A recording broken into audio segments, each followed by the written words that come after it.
Welcome to another episode of The Law. This week, I'm going to give Wale his flowers before it's too late.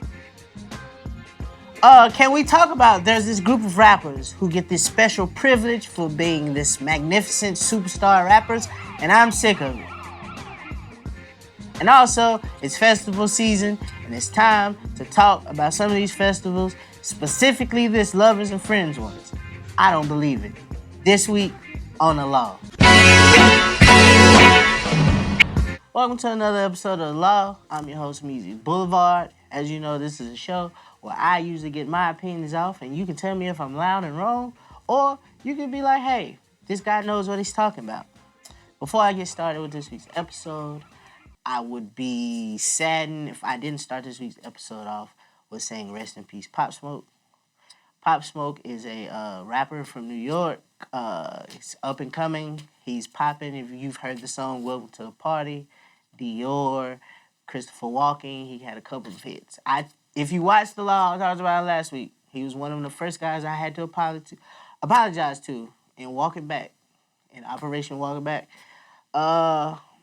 He was tragically murdered in a home invasion last week, and my prayers goes out to his family, to his fans, and it's just a sad moment for a young guy, 20, up-and-coming rapper with stardom on the horizon. And so before we get started, I'd just like to say rest in peace to Pop Smoke. So now, let's get into the shits. Last weekend, I was privy to go see Wale in concert. Very excited about it. Wale is one of the guys that I put into this generation's top 5. I usually say him and Big Sean switch between that 4th and the 5th spot. Obviously with Cole, Kendrick, and Drake, with Drake being number 1 and the other 2 being interchangeable. But I was very disturbed at this concert. Wale put on a very great concert. I did not realize Wale had as many hits as he did. He even left some out that I thought he should have done. But at the end of his show, Wale sent out a message, and the message was, he said if this happens to be his last album, he's going to continue to tour, but he wanted to thank us for our support. And when I left the concert, I was confused, and I was like, oh my God, because I remember hearing on Wow, That's Crazy that Wale says that, this might be his last album. And I was starting to think, I'm like, bro, Wale can't stop rapping, bro. Wale has been in the game long enough that Wale is a star. He has the hits. He's had the albums. He's got classic projects in his discography, mixtapes included. And I got to thinking, I'm like, bro, why doesn't Wale get the respect that Wale deserves? And then I figured it out. While I was at the concert, I realized Wale was ringing through these hits, just running through these hits. Hits. And I realized that Wale's verses are very lyrical.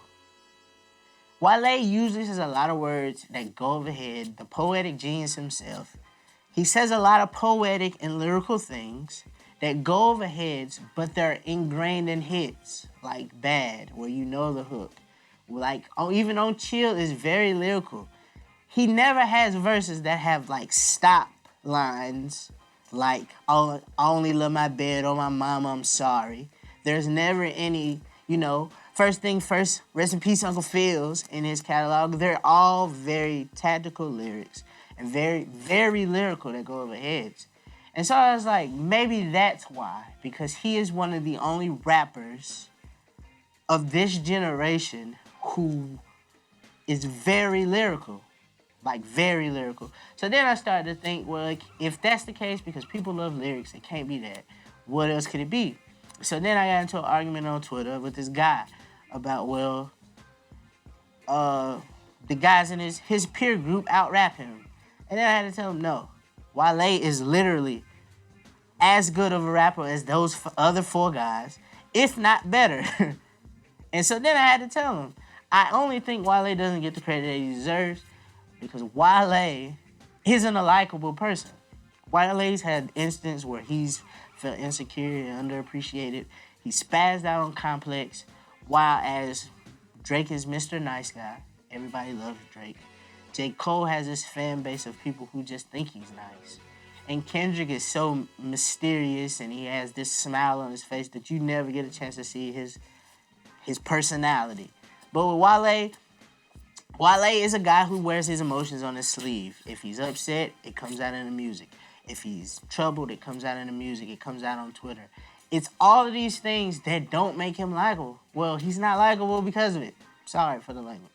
But it's one of those things where I realized to be a rapper and a successful rapper, people outside of your fan base have to like you.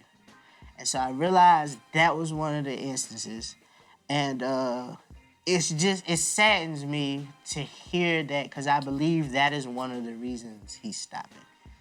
And Wale he's one of my favorite rappers. He's one of the only guys that have done something he was early on. A lot of people could argue that To Pimp a Butterfly was inspired by The Gifted. Wale, being African, helped usher in Afrobeats into the wave of music. He's got a whole album with Seinfeld. Look at this concept album with Seinfeld, bro.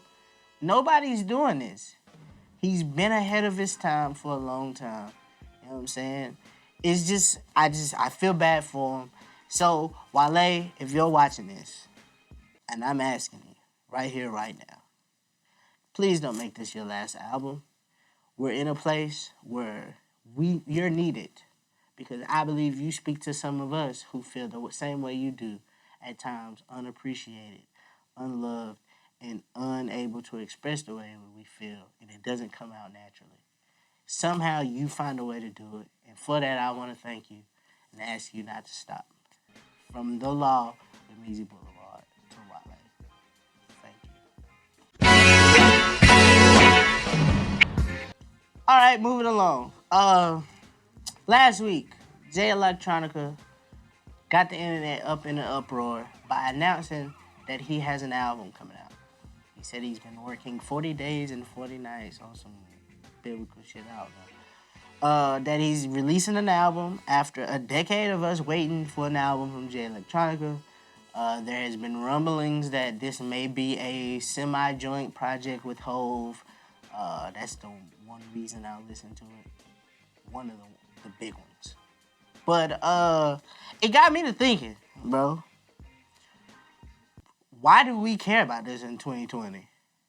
And then it got me to try to figure out, why is it that Jay Electronica has been getting a pass for this long? Jay Electronica in hip-hop has been revered as one of these greatest rappers, like one of the top MCs ever, off a project some people may have heard, maybe 5 songs max. His verse on Control was trash. Well, compared to Kendrick and Sean's. But we might talk about that next week. But it's just weird that we care about this. And then it got me to thinking, well, he's probably in that category with a few other rappers that we just put on this pedestal and nobody knows why. So, number 1 on that legend, I like to say Andre 3000. I like to say Andre 3000 is overrated. Everybody looks at me and says, hey man, you're not from the South or you don't know real music. And this is the reasons why I think Andre 3000 is overrated.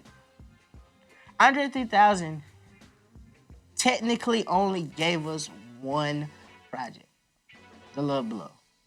That's it. And that album is more R&B than it is rap, which is fine. He's changing the rules. Drake does it. Kanye did it. Lil Wayne sang for a little bit, which is fine. It's fine.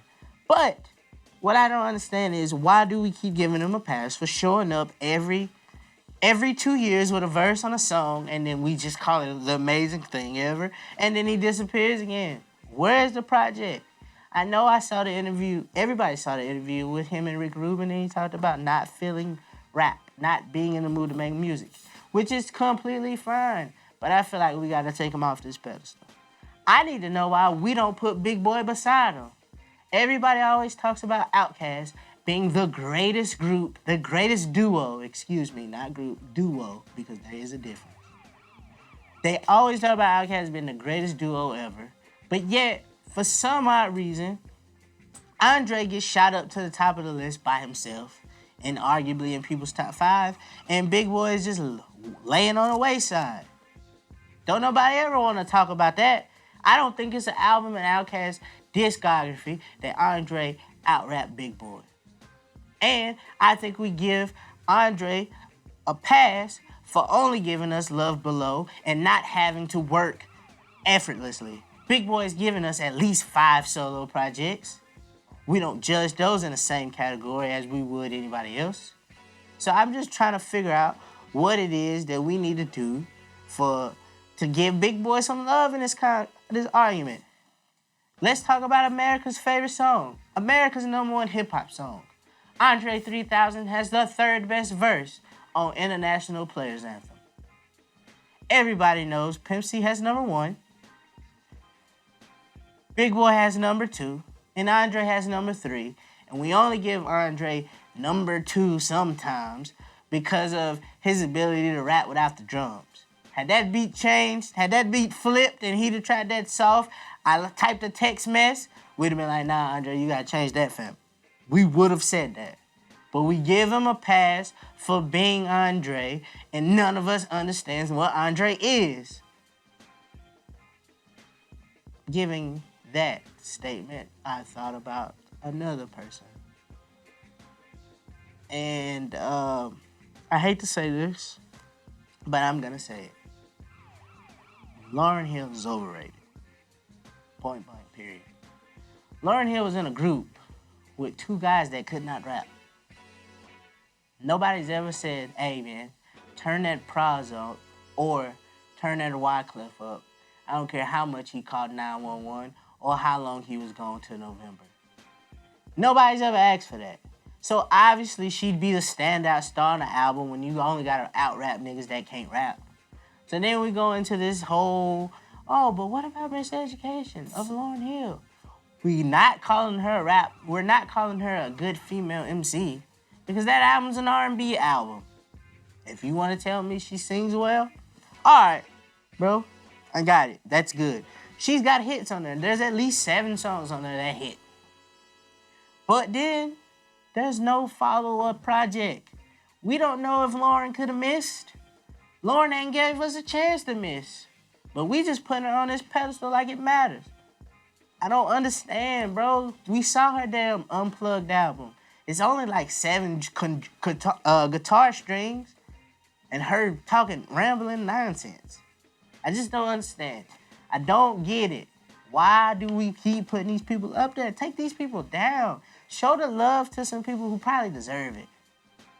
You know? Big Black Thought's been rapping his ass off for decades, and just because he's in a group that plays hip-hop classics and he's Jimmy Fallon's band, we don't give him the credit for being an outstanding MC. I mean, people in hip-hop call him a great MC, but I'm talking about the masses. Clearly. I'm not talking to the faint at heart or the casual fan. But all I'm asking is that we reevaluate how we judge these people. Jay Electronica ain't gave us an album. Andre gave us maybe 6 full albums if you take his half parts off the Outkast album. Like, what is this? This is not his solo work. Don't stand up. Just because he give you a fire remix verse every once in a while, I don't trust it. And Lauryn Hill's only giving us 1 album. Half the time we can't find it. And to close out today's show, as you guys know, it's festival season. So if your pockets ain't right, you'll be sitting at home on Instagram, like me, watching everybody else travel across the country to see their favorite artists, while probably on some type of drug or somewhere lost in the desert, being high. So as you know, some of the biggest festivals have announced this year. Coachella's put their lineup out. Dreamville's put their lineup out. Broccoli City, Roots Picnic. I think Rolling Loud is doing 5 cities this year, so be on the lookout for that and their payment plan of like $19 a month, whatever. But there's one festival that popped up on the timeline last week, and it got everybody talking. Festival's called Lovers and Friends. And just for the record, I'm not gonna read off the whole lineup, but there's a couple names in this lineup that I was not sure that this lineup is gonna happen. Just to start off with a few, they have Usher, Ludacris, and Lil Jon put together. Obviously, it's called Lovers and Friends, so obviously they gotta be there. Lauryn Hill, if she decides to show up.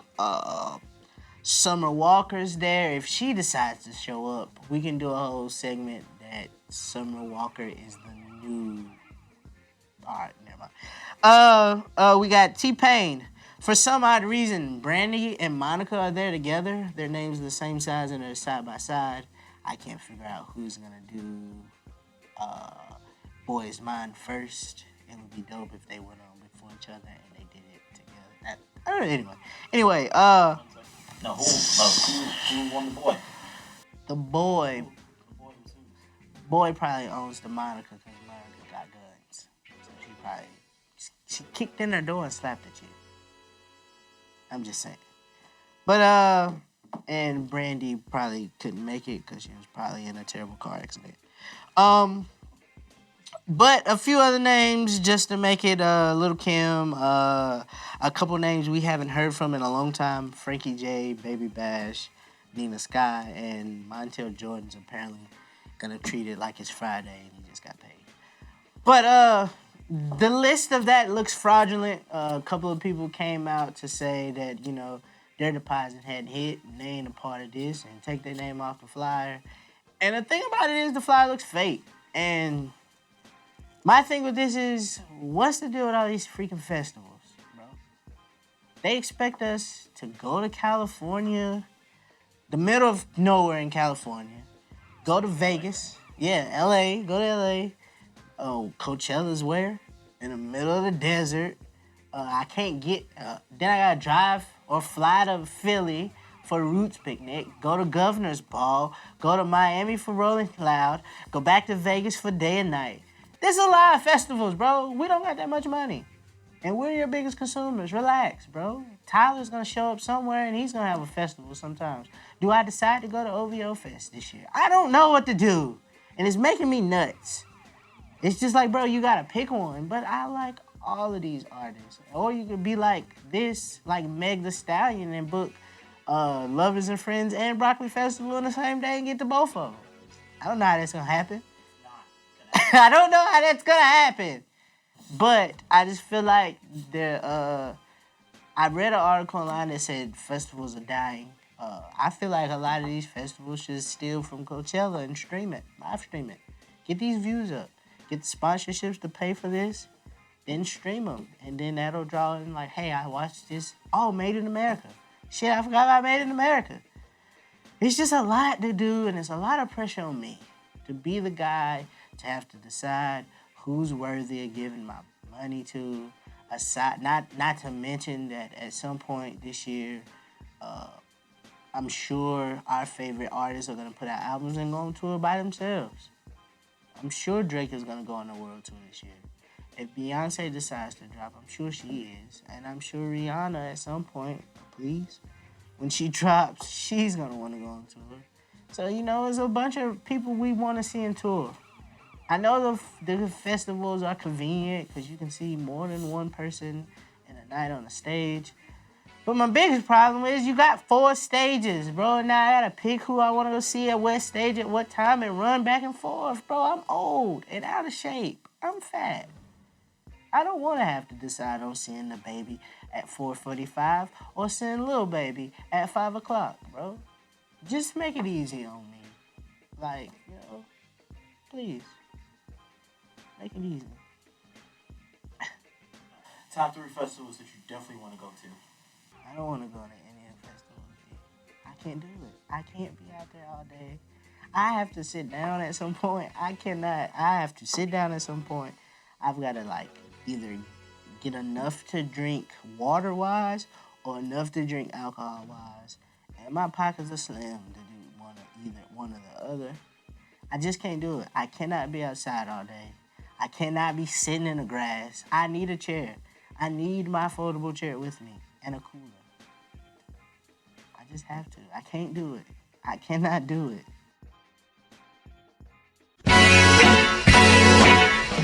But aren't you going to the Roots Picnic? Bro, watch your mouth. Bro, I am going to Roots Picnic, but I might only get to stay in one stage this year. Last year I got stuck when I went at the podcast stage. This year I might get to stay at the main stage and the side stage to see Griselda. And that's it. That's the real reason I'm going. To see Griselda. Real street How'd you raps. get stuck on the podcast stage? Well, so what happened was there was 3 podcasts that I enjoy, and they were back to back to back, so I never really got a chance to leave the stage. So that's been this week's episode of The Law. I'd just like to say, Wale, again, please, we love you. Please continue to make the wonderful music that you make.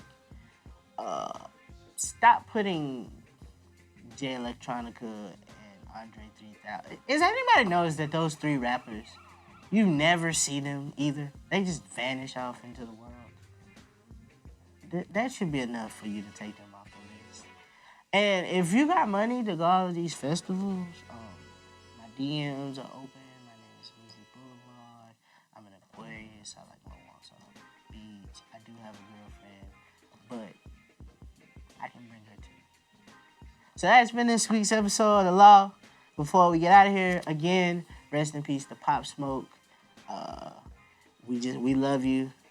It's just a terrible event, but we love you. And prayers to you and yours and your loved ones and all your fans. That's been this week's show.